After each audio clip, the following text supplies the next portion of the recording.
हमारे जितने भी बॉर्डर हैं, हमारे वे शहीद किसान वहां पे हुए। प्रधानमंत्री भारत सरकार ने एक भी जवाब ये नहीं दिया कि हम 1 मिनट का मौन धारण करेंगे। ये समझना पड़ेगा आप लोगों को, ये समझना पड़ेगा आप लोगों को कि जिस तरह से यहाँ पे देश की प्रॉपर्टियां बेची जा रही है, ये लोग कौन है जो देश के संस्थाओं को बेच रहे हैं, इन लोगों की पहचान करनी पड़ेगी।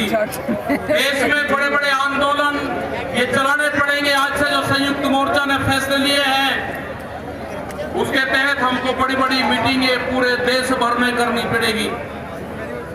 अब ये मिशन खाली मिशन उत्तर प्रदेश और ये नहीं उत्तराखंड, मिशन होगा संयुक्त मोर्चे का देश बचाने का।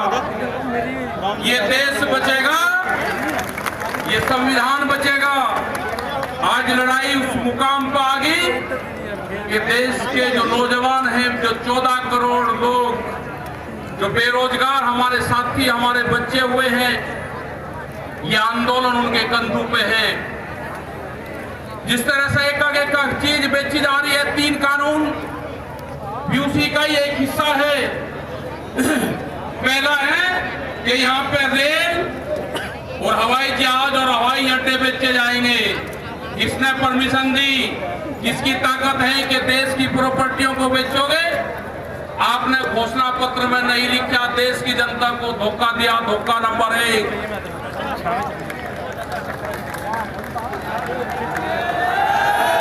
धोखा नंबर 2,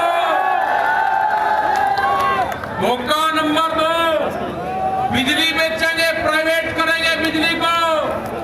ये धोखा नंबर 2 कहीं घोषणा पत्र में नहीं लिखा। जब वोट मांगी नहीं कहा कि बिजली भी बेचेंगे।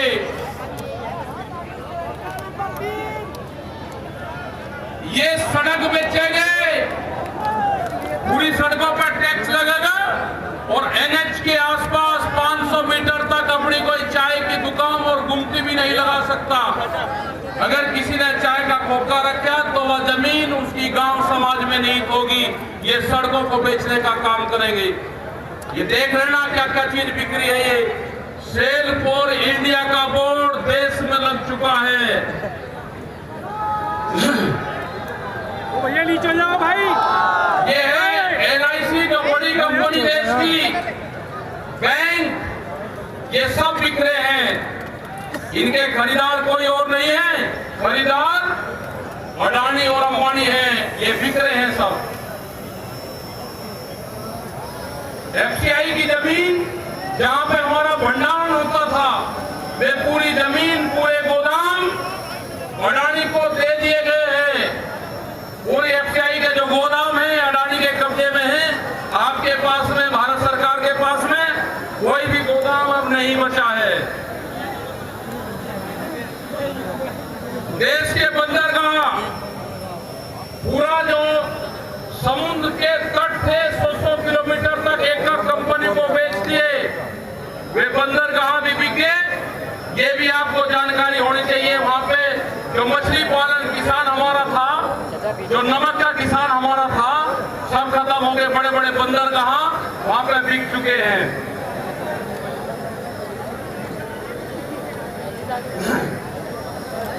ये जल को बेच रहे हैं। जल का पूर्ण रूप से प्राइवेट कंपनियों को नदियां बेची जा रही है। जो नदियां, जो जल हमारी जीवन रेखा होती थी, उनको बेचने का काम पूरे देश में करा जा रहा है।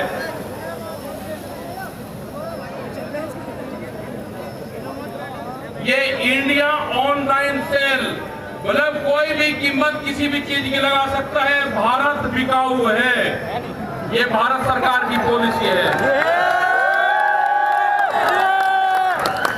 अब खतरे में कौन कौन है?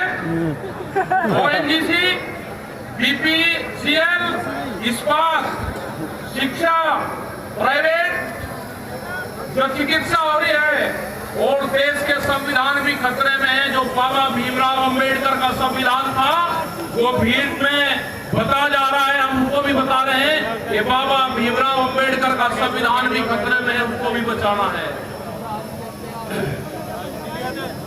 मान लो जिसकी सुनने आए हो। और ये खेती किसानी जिससे ये आंदोलन शुरू हुआ, ये खेती और किसानी भी बिक्री के कगार पे है। हमारी समझ में जब आया, जब देश की खेती बिकने के कगार पाई, जब ये आंदोलन शुरू हुआ, उसके 3 कानून 9 महीने से किसान आंदोलन है वो करने को तैयार नहीं है।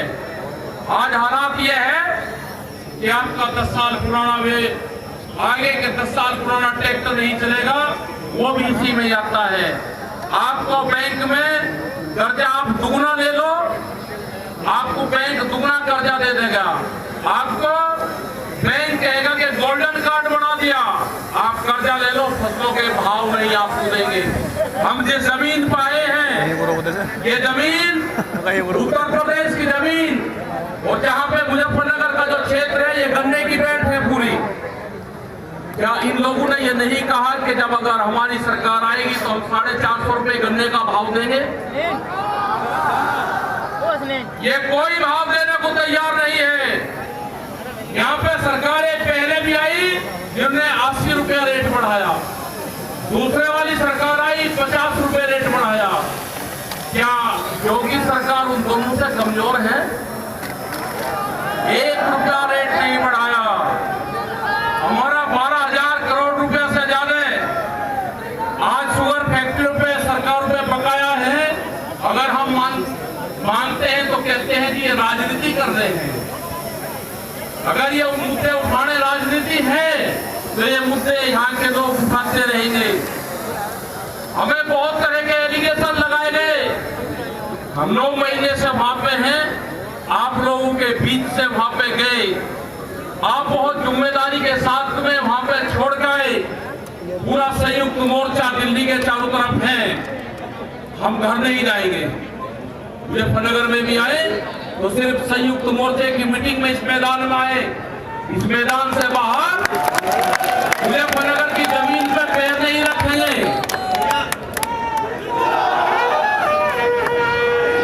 यहाँ पे मुजफ्फरनगर की जमीन पे हम पैर नहीं रखेंगे। हम गाड़ी से यहाँ से वापसी जाएंगे। जब ये आंदोलन फतेह होगा, इस किसान और देश के जवान की जीत होगी, जब भी हम यहाँ पाएंगे। अत्याचार बहुत है। यहाँ पे पुलिस फोर्स के लोग भी होंगे, यहाँ पे पुलिस फोर्स के लोग हैं, उनकी सैलरी 25 और 30 हजार रुपए है। ड्यूटी में 24 घंटे देंगे। मास्टर जो प्राइमरी का टीचर है उससे आधी सैलरी उनकी होगी। वे आवाज नहीं उठा सकते, उनकी आवाज को दबाया जाता है। उनका जो क्वार्टर है वो 500-600 फीट में है। उनके क्वार्टर बड़े बड़े, उनकी सैलरी भी टीचर के बराबर उनकी सैलरी हो। वे ड्यूटी देते हैं 24 घंटे। जितने भी सरकारी कर्मचारी हैं उनकी पेंशन खत्म करोगे। एमपी एमएलए की पेंशन लोगे तो 2-3 दिन, कर्मचारियों की पेंशन खत्म करोगे। आप देश में प्राइवेटाइजेशन करोगे तो रोजगार खत्म होंगे। हमारी समझ में एक बात नहीं आई, जो बड़ी बड़ी कंपनी 67,000 और 1 लाख करोड़ रुपया सरकार का लेकर भाग जाती है, उन्हीं को ही फिर बड़े बड़े संस्थाएं बेच रहे हैं। वो पैसा कहां जा रहा है? अगर पूरे हमारे संस्थाओं के रेलवे बिक्री है, रेल के 4.5 लाख कर्मचारी बेरोजगार होंगे। मैंने जो सफाई कर्मचारी है उनसे बातचीत करी, रेलवे के या किसी भी नगर पालिका के हों, 5 और 6 हजार रुपए में वे सफाई कर्मचारी धार्मिक समाज के लोग नौकरी करेंगे। यहाँ पे अगर ठेका पड़ता होगी तो रोजगार जाएंगे। अगर प्राइवेट कंपनियों के हाथ में ये कंपनियां जाएगी, जिस तरह से रेलवे गई, 4.5 लाख कर्मचारी बेरोजगार होंगे। जो रेहड़ी पटरी के लोग अपना रोजगार चलाते थे, वे 4.5 करोड़ लोग हैं, वे बेरोजगार होंगे। बड़ी बड़ी एमेजॉन जैसी कंपनी आ रही है जो इस देश में व्यापार करेगी, इस देश में मॉल खुलेंगे। वे हमारे मजदूर भाई कहाँ जाएंगे? ये उनकी भी लड़ाई है। ये लड़ाई जितनी भी संस्थाएं बिक रही है उसकी लड़ाई है। और आपने आगे की और हम बात बता देना चाहते हैं। ये लड़ाई शुरू हुई 3 काले कानून से। ये लड़ाई शुरू हुई एमएसपी पे गारंटी कानून से। हमने एक ही जिले का एक डाटा भारत सरकार को दिया यहाँ उत्तर प्रदेश के अधिकारियों को दिया, यहाँ के मुख्यमंत्री को दिया। रामपुर जिले में जो मंसूरी धान की खरीद होती है वो बिहार में पैदा होता है, उसको बेच रहा है यहाँ पे। वो पंजाब जाता है, हरियाणा जाता है, बड़े व्यापारी का धान फसलें एमएसपी पे बिकती है, किसान की 10 से 15% बिकती है। ये आपको समझना होगा। पूर्ण रूप से फसलों के दाम नहीं तो वोट नहीं, ये नारा लगाना पड़ेगा। फसलों के दाम नहीं तो वोट नहीं। जब तक इस सरकारों को वोट की चोट नहीं दोगे, ये दोनों बाहरी लोग हैं, इनको यहां से जाना होगा। अमित शाह, मोदी और योगी ये चुनाव जीत का है, ये उत्तराखंड से चुनाव जीत के प्रधानमंत्री बने, कोई ऐतराज नहीं। उत्तर प्रदेश की जमीन से जीत के गुजरात में गुंडागर्दी के दम पे आना हो, वहां पे पुलिस स्टेट है, वहां पे जीत के देश का प्रधानमंत्री बने, कोई ऐतराज नहीं है। लेकिन उत्तर प्रदेश की जमीन पे ये दंगा करवाने वाले लोग हैं, इनको यहाँ पे बर्दाश्त यहाँ की जनता नहीं करेगी। ये मिशन जो संयुक्त मोर्चे का है ये तय हो चुका है। और हम वो 28 तारीख की याद आप सबको याद होगी, वो 28 तारीख की याद भी याद कर लेना। वहां पे ना मुसलमान बचना था और ना सरदार भाई बचना था और ना देश का किसानी झंडा बचना था। उस रात को देश में आंदोलन का कत्लेआम होता, उसके बाद में देश में कोई आंदोलन नहीं हो सकता था। 148 लोग वहां पे थे और 8000 की पुलिस और गुंडे के तत्व पे वहां पे कब्जा करने की नियत थी।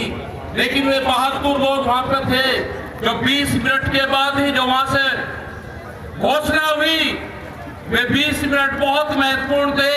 जब देश की जनता साथ में खड़ी हुई, जब हमने जल मांगा तो गंडेला खाप हरियाणा, पूरा हरियाणा खाप सड़कों के ऊपर था, पूरा उत्तर प्रदेश सड़कों के ऊपर था। ये इस तरह का तोड़ने का काम करेंगे, हम जोड़ने का काम करेंगे। ये सरकारें आपसे फिर वादा लेकर जाते हैं कि वहां पे अगर हमारी कब्रगाह वहां पे बढ़ेगी, हम मोर्चा नहीं छोड़ेंगे। अगर हमारे को शहीद होना पड़ेगा तो हम मोर्चे पर होएंगे, या तो जीत पाएंगे, बगैर जीते नहीं आएंगे वापसी। ये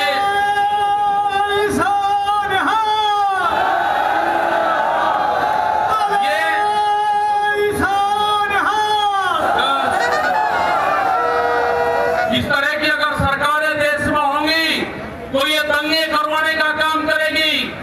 पहले भी नारे लगते थे जब टिकैत साहब थे, अल्लाहू अकबर,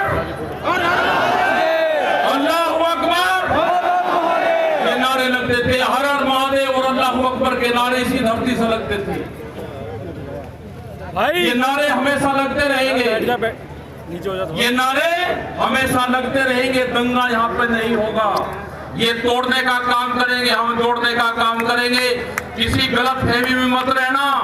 ये देश हमारा है, ये प्रदेश हमारा है, ये जिले हमारे हैं।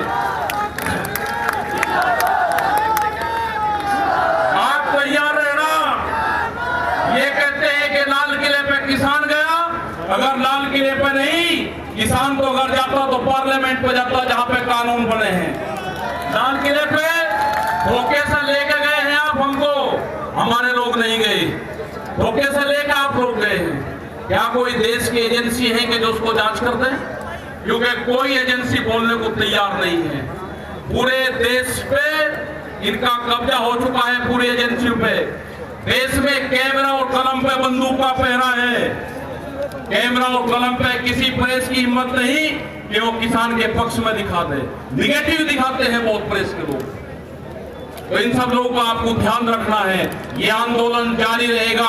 वो 28 तारीख की जो काली रात है उसको आप याद करते रहना। हम वहां से हटेंगे नहीं, किसी भी कीमत पर वहां से जाएंगे नहीं। देश के नौजवानों का रोजगार का सवाल है। 450 रुपया क्विंटल गन्ने का इन्होंने भाव की बात करी थी, वो चाहिए हमको। हमको फसलों पे एमएसपी की गारंटी चाहिए।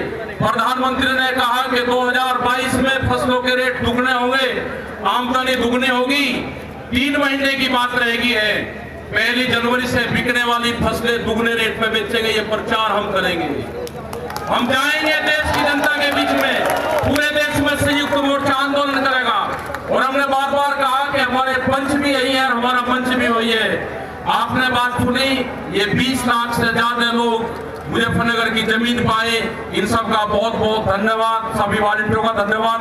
अभी हमारे कुछ लीडर रह रहे हैं, आप उनकी बात सुनोगे। धन्यवाद। जय हिंद, जय भारत। वाहेगुरु जी का खालसा।